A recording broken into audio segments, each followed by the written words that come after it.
2 ദിനവൃത്താന്തം 3-ാം അധ്യായം.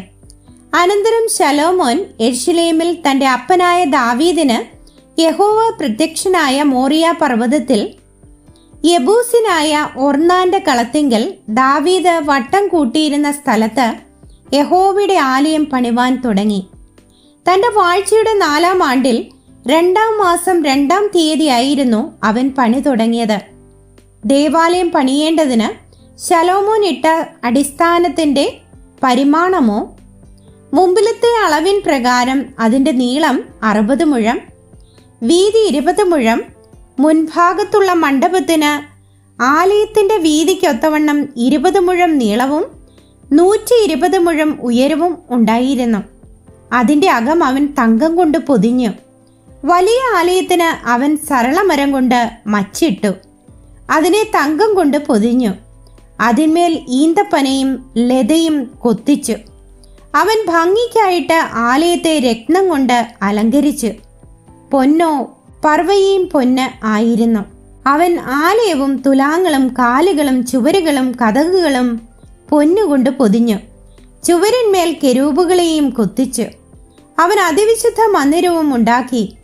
അതിന്റെ നീളം ആലയത്തിന്റെ വീതിക്കൊത്തവണ്ണം 20 മുഴവും വീതി 20 മുഴവും ആയിരുന്നു.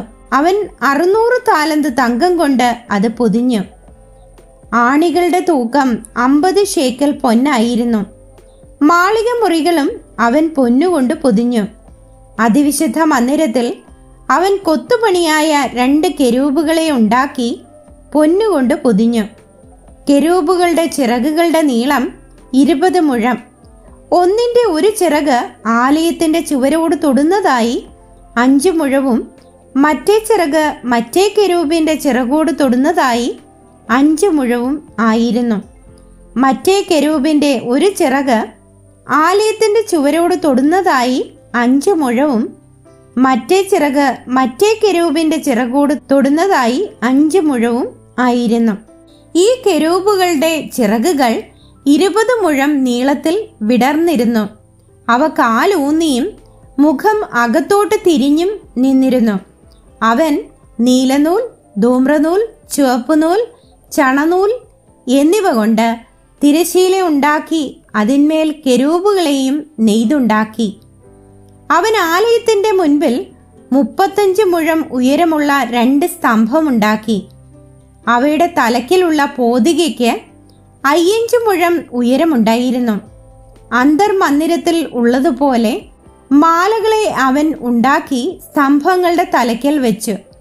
100 മാതളപ്പഴവും ഉണ്ടാക്കി മാലകളിൽ കോർത്തിട്ടു.